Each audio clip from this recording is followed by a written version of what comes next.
O programa que se segue pode conter linguagem ou cenas suscetíveis de ferir a sensibilidade dos espectadores.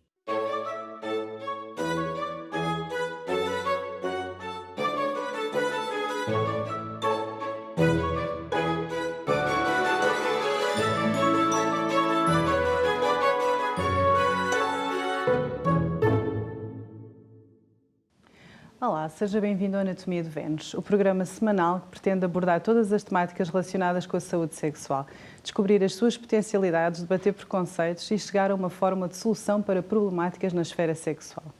Para desvendar o tema de hoje, preparamos para si estas imagens. Tenho um mundo na ponta dos dedos. Num ápice, faço amizade com quem conheci de relance à tarde. Num piscar de olhos, troco mensagens com quem está do outro lado do planeta. Porque o tempo voa e o desejo de amar e ser amado não espera. A sedução e a conquista acontecem a megabytes de velocidade. Entre perfis reais e falsos, estará o meu verdadeiro amor à distância de um clique? Como já percebeu pelas imagens que acabámos de passar, vamos falar de relações e redes sociais. São meus convidados em estúdio, Pedro Marques, da Fundação para a Ciência e Tecnologia, e Helena Magalhães, jornalista, storyteller e autora do livro Diz que Não. Muito obrigada por estarem presentes. Obrigado pelo convite. E por terem aceito este convite. Grande tema este, redes sociais, é um tema extremamente atual, não se fala de outra coisa, aliás, não se fala através de outra coisa.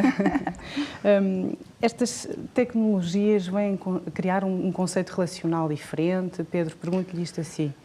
Eu diria que se, de uma forma geral, a tecnologia tem facilitado e criado novas formas de comunicar, certamente que essas também tiveram um impacto na forma como nós socializamos e até nos relacionamos com outras pessoas. E se há umas décadas atrás era relativamente incomum ou até estranho criar um relacionamento e manter um relacionamento à distância, hoje em dia isso é, de facto, um fenómeno cada vez mais comum, quer seja na esfera profissional, pessoal ou até amorosa. Portanto, sim, há um novo paradigma criado graças às tecnologias e às redes sociais, claro. E uma coisa, que tipos de redes sociais são estas? Que tipo de oferta é que existe e para que finalidade é que são estas redes? Já agora eu aproveito, isto é um dos tópicos que nós trabalhamos nas sessões de sensibilização que o Centro Internet Segura faz. Portanto, o Centro Internet Segura tenta promover uma utilização mais segura da internet. E, de facto, quando nós falamos aqui em redes sociais, temos desde as mais comuns ou mais trending, e aqui estamos a falar do Facebook, YouTube, Pinterest. Depois temos redes de microblogging, como é o caso do Twitter, cujos conteúdos são relativamente mais reduzidos. Temos aplicações de mensagens instantâneas que não são propriamente consideradas redes sociais, que incentivam a partilha direta, geralmente com uma pessoa ou com um grupo, como por exemplo o Messenger ou o WhatsApp. Temos redes e aplicações que facilitam a transmissão de vídeo em direto. Depois temos, por exemplo, o Snapchat, que faz um mix disto tudo e é simultaneamente uma rede social e uma aplicação de mensagens instantâneas. E, paralelamente, temos um outro tipo de aplicações, que são aplicações de relacionamento online, cujo principal objetivo é, de facto, promover encontros, às vezes reais, ou simplesmente estabelecer encontros online de cariz sexual ou amoroso. E uma das questões base que têm aqui associadas é que muitas vezes está a informação de GPS associada e, portanto, rapidamente eu vejo as pessoas que, por exemplo, estão ao meu redor. E existem um conjunto de aplicações, desde Tinders, Mythics, Grinders, dependendo do género e da sexualidade. Já ouvi dizer que há redes sociais para casais também, portanto falou-me aí que pode ser utilizado, algumas podem ser utilizadas individualmente ou em grupo, sim, aplicações para conversa, mas também há sites de encontros para casais, portanto este tipo de interação também chega aos casais agora? Eu acredito que sim, de facto não é uma área de especialização do centro, mas de facto aquilo que nós vemos é que existiram, com a banalização do Facebook, imensas startups apareceram que tentaram criar de facto aqui redes sociais específicas dirigidas a nichos e de facto existem um conjunto, fiz alguma pesquisa relativamente a isso, e existem de facto um conjunto de aplicações e de redes que estão dirigidas a casais, que tanto podem significar aplicações e plataformas apenas para casais socializarem entre si e irem, por exemplo, sair à noite, como podem implicar outras coisas, como, por exemplo, relacionamentos extraconjugais e, portanto, haver troca de parceiros. Tudo depende um bocadinho para todos os gostos hoje em dia. Este tipo de aplicações, no entanto, não me parece ser extremamente popular aqui em Portugal. Que tipos de questões é que vos chegam relativamente a estes temas? Para além do Centro de Sensibilização do Centro de Internet Segura, nós também temos uma linha, a linha Internet Segura, um serviço público gratuito, 821 90 90, e nós de facto vamos recebendo várias questões, sempre relacionadas com a utilização mais segura da internet. Temos diferentes casos e todos muito ligados a isto, porque temos vários riscos associados à questão dos relacionamentos online. Geralmente, quando falamos em relacionamentos online, acabamos sempre por falar na partilha de conteúdos eróticos, ou seja, isto tem um nome, é o sexting, portanto, o envio de conteúdos eróticos, portanto, pode ser uma fotografia, um vídeo, o próprio áudio pode ser considerado, que depois pode estar associado a outros riscos, nomeadamente há uma outra terminologia que é a revenge porn, ou a partilha não consensual de imagens. Dou um exemplo, uma relação que termina e uma das partes do casal decide partilhar, por exemplo, imagens que foram partilhadas com base nesta relação de confiança, e tanto pode partilhar isto com um grupo de amigos como pode decidir publicar online. Portanto, este é um dos exemplos mais comuns. Depois temos outros igualmente graves, como por exemplo aquilo que é designado por romance scam, ou seja, fraudes online que se baseiam precisamente em estabelecer uma relação de confiança e amorosa com uma pessoa, com o objetivo de ou lhe tirar conteúdos e dados, informações pessoais, ou pedir dinheiro, e já recebemos alguns casos destes e geralmente o que fazemos é sempre um encaminhamento. Como se trata de um crime eletrónico, geralmente acionamos os nossos protocolos com a Associação Portuguesa de Apoio à Vítima e sugerimos sempre que seja feita uma queixa. Muito bem, extraordinário o vosso trabalho, muito importante mesmo. Helena, estamos aqui a falar de envolvimento virtual. Como é que este envolvimento acontece? A diferença entre o envolvimento presencial, carnal, parece que as coisas começam hoje em dia quase todas online, não é? Os relacionamentos, pelo menos o começar, não é? De se conhecerem. Como é que identifica isto? Como é que... Fala um bocadinho do que acha porque sei que tem feito muito trabalho nesta área de pesquisa, nas redes sociais. Este envolvimento virtual caracteriza-me um bocadinho. O que é que se passa aqui? Eu acho que hoje em dia, e nós há pouco estávamos a falar aqui sobre isto antes de começarmos a gravar, é praticamente impossível fugir às redes sociais, obviamente, até nas próprias relações. O que eu acho, e o que eu também muitas vezes partilho, é os perigos que daí vêm. Não falo de perigos tão drásticos, tão graves assim como o sexting, como a partilha de coisas, mas os perigos até das falsas expectativas que se criam, da falsa intimidade que se cria quando temos uma relação que acontece, se calhar, 60%, 70% via digital. Isso cria muitas falsas expectativas, muito coração partido por aí, e relações à distância também são muito difíceis porque se cria, eu acho que em ambas as partes acaba por ser muito difícil à distância, uma relação que se baseia graças ao digital, que é bom, obviamente, haver essa relação que se consegue criar através do digital, mas que se calhar cria falsas expectativas no que cada pessoa procura daquela relação, porque à distância e no conforto da nossa casa sabe bem ter ali um conforto virtual, uma mensagem, sabe sempre bem, mas não é real.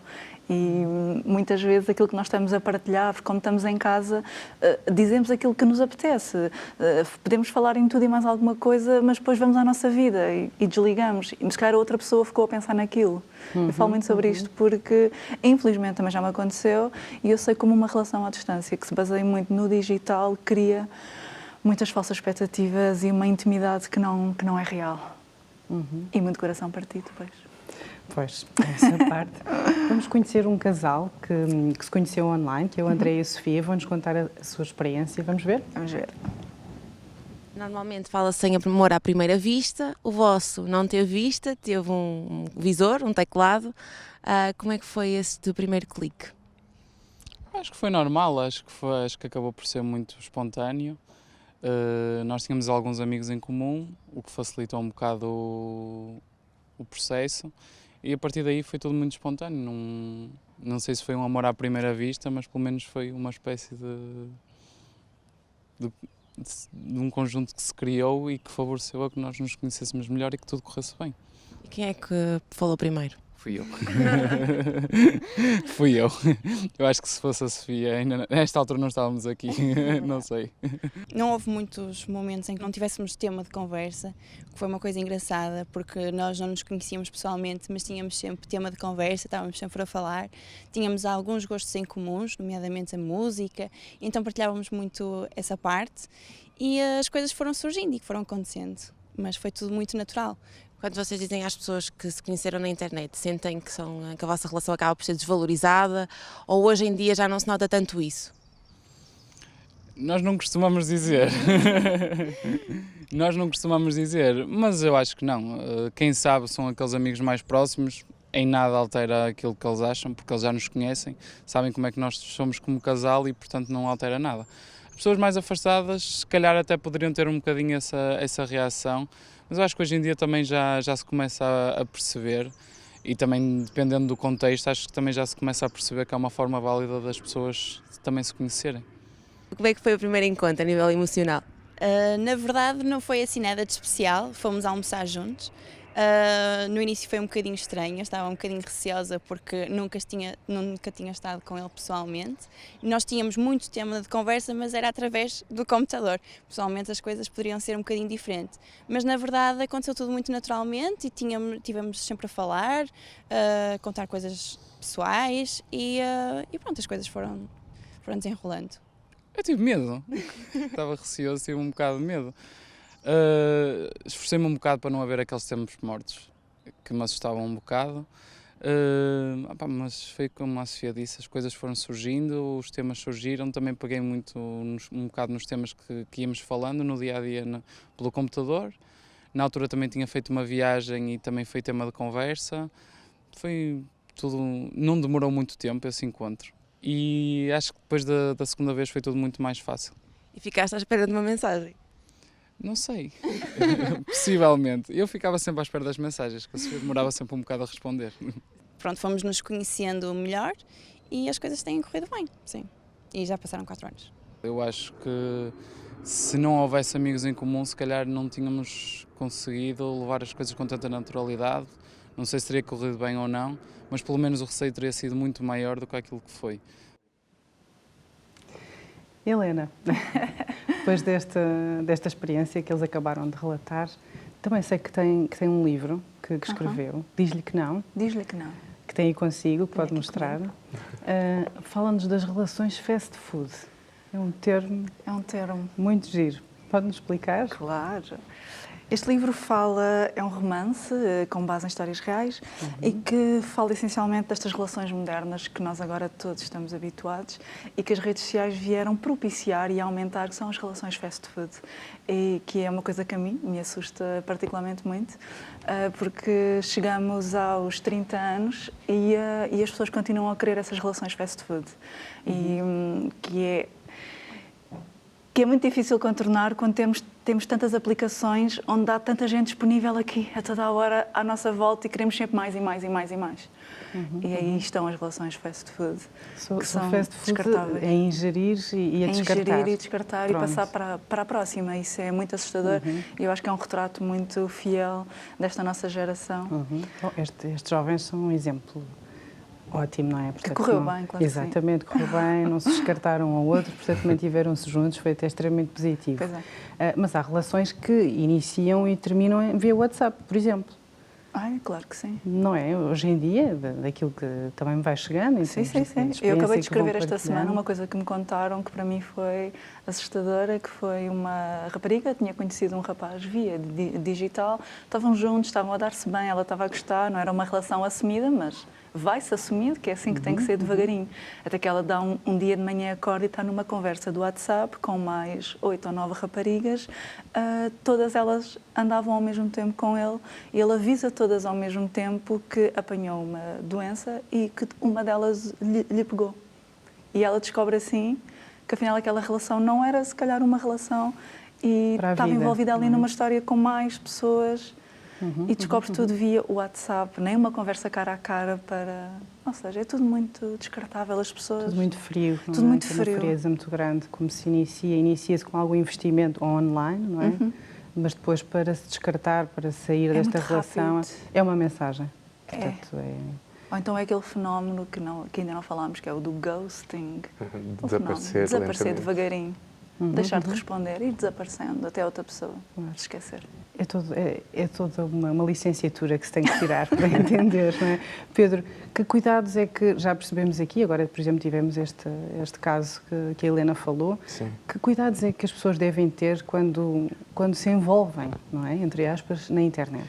Eu já agora, só para ligar aqui também os temas, eu acho que, de certo modo, se por um lado nós temos que estar gratos à tecnologia, porque, de facto, é uma ferramenta útil para nos facilitar a comunicação entre nós. Por outro lado, esta mesma tecnologia, se for utilizada com alguns maus princípios, pode contribuir para fenómenos de isolamento social e esse é um dos riscos inerentes. Ou seja, é necessário, de facto, haver aqui uma preocupação em saber equilibrar o chamado offline e o online.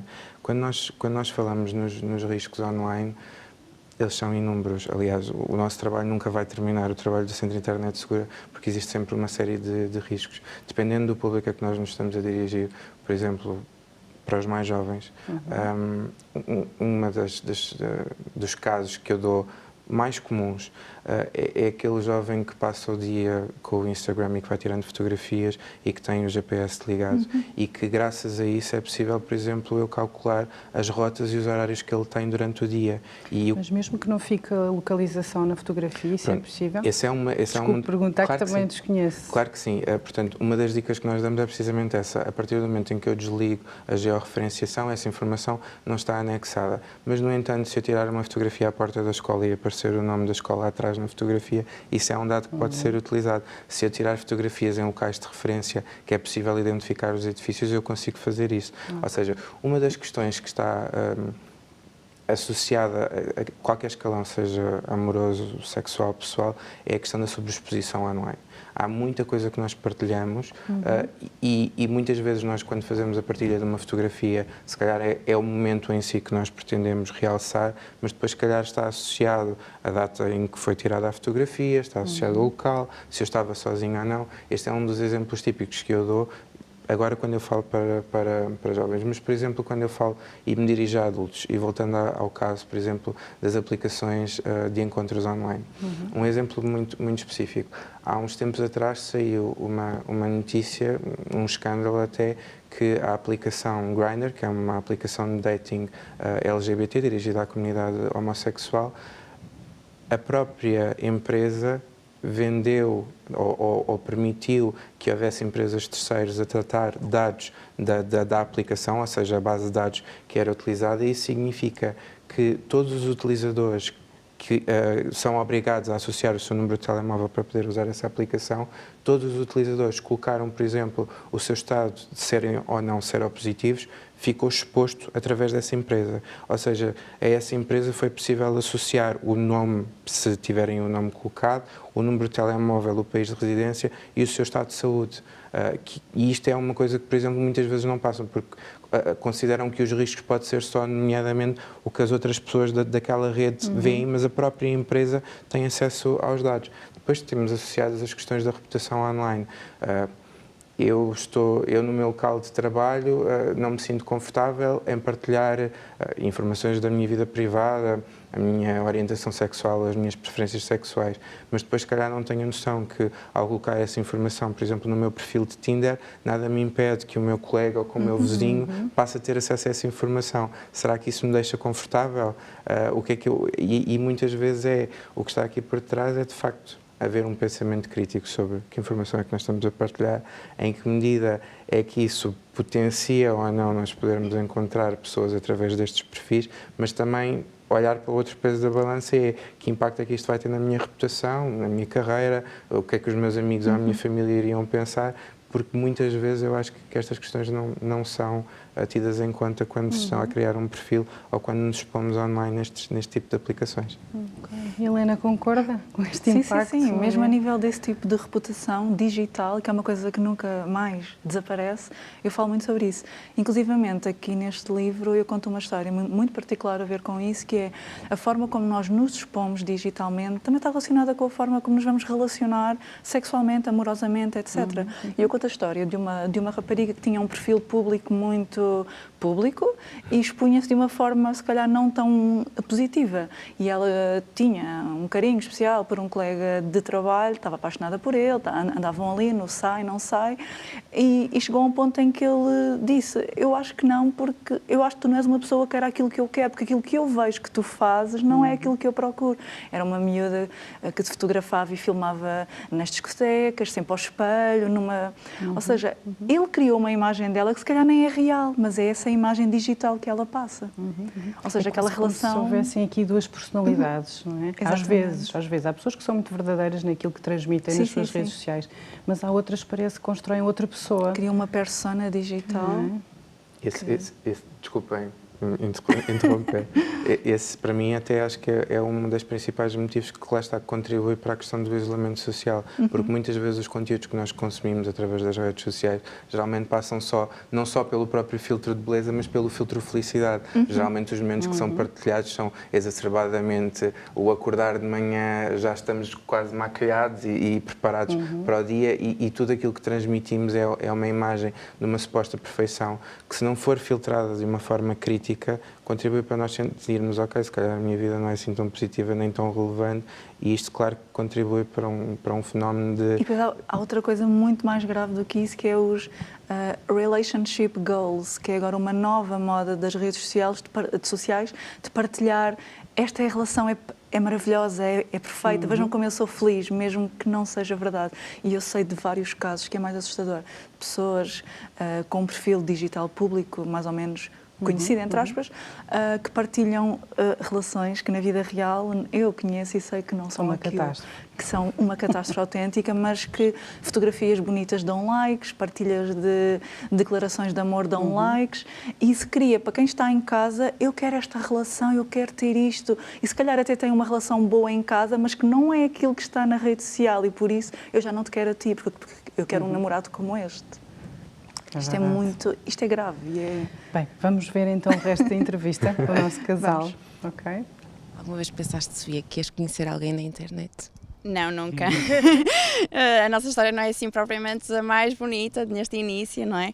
Mas pronto, acho que tem corrido bem até agora e acho que foi uma boa experiência, porque se não fosse assim, se calhar também não nos conseguíamos ter conhecido. O que é que chama a atenção a uma pessoa que navega na internet e começa a falar com alguém? Foi uma foto dela.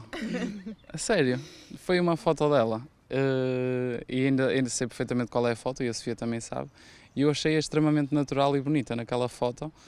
E não sei, deu-me vontade de falar com ela. Achei-a mesmo... Eu acho que naquela foto eu consegui ver um bocado aquilo que a Sofia é.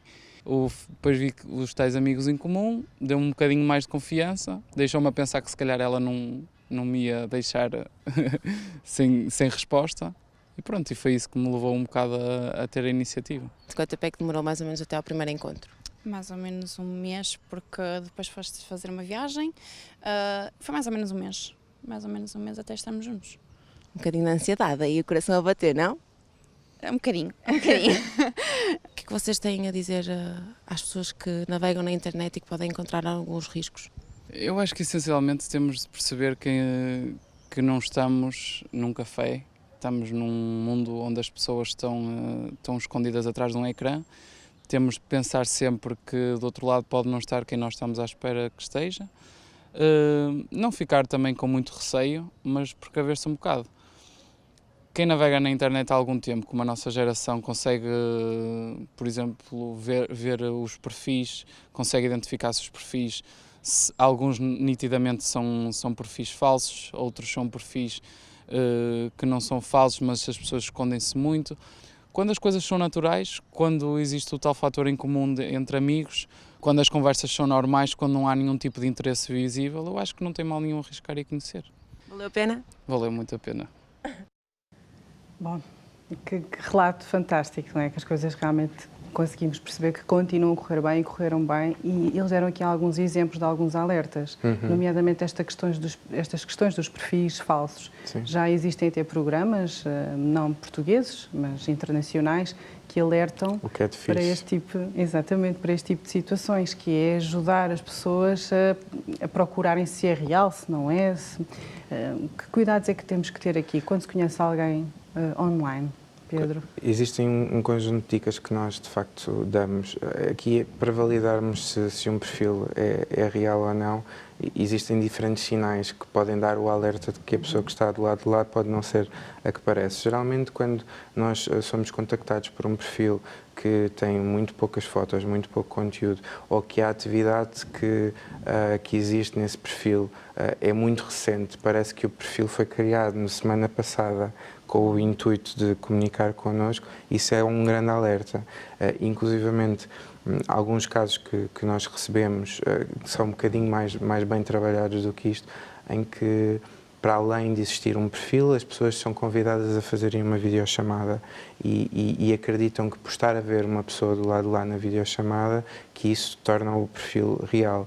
E o que muitas vezes acontece hoje em dia é que já existem programas que permitem eu estar a emular uma câmara quando eu na realidade estou a passar um vídeo e portanto nós já recebemos casos de pessoas que acreditavam que estavam a falar com um homem com uma mulher do outro lado porque estavam a ver, acreditavam em tempo real, quando o que na verdade estavam a ver era uma emulação de um vídeo. E face a isso as dicas que nós até damos é, ok, se estão em caso de videochamada, peçam à pessoa para pôr o dedo mindinho no nariz, fazer qualquer coisa tão fora do comum, e se essa pessoa não o fizer, desconfiem, porque significa que provavelmente o que está do lado de lá é uma gravação.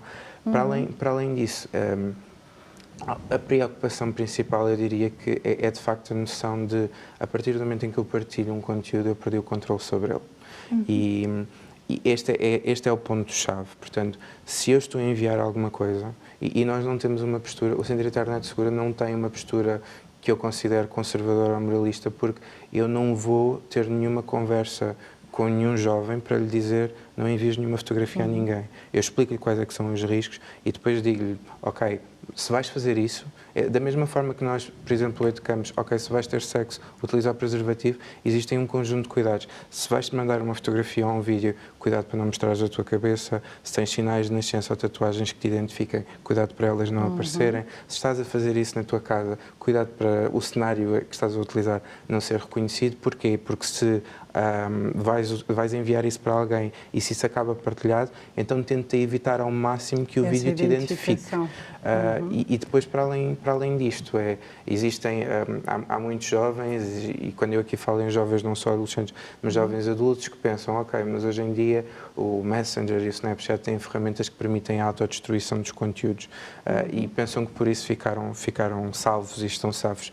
Quando eu lhes digo, não, existem métodos analógicos em que tu não recebes, eu posso tirar, é arcaico, mas eu posso tirar uma fotografia ao ecrã e eu fiquei com o conteúdo, posso tirar um screenshot e ok, tu recebes uma notificação que eu tirei o screenshot do ecrã, mas a partir desse momento eu já tenho esse conteúdo, portanto eu já posso fazer alguma coisa negativa com isso e inclusivamente não quer dizer que eles não possam utilizar este tipo de tecnologia, mas limitarem-se a usá-la é estarem expostos à mesma. Muito bem, este tema dava muito que falar, não é? Porque realmente esses conselhos são extremamente importantes e acho que não digo que haja pouca informação, mas a divulgação custa um bocadinho a chegar até às pessoas. Eu, por exemplo, confesso que desconhecia alguma dessas técnicas que se podem adotar, não é? Para prevenir. Se me permite, Vera. Obrigada pela vossa presença. Temos que fazer outro programa, obviamente, para termos mais tempo. Vemo-nos para a semana com mais um tema na Anatomia de Vênus. Deixo-vos com a ilustração do tema de hoje por Bruno Silvestre.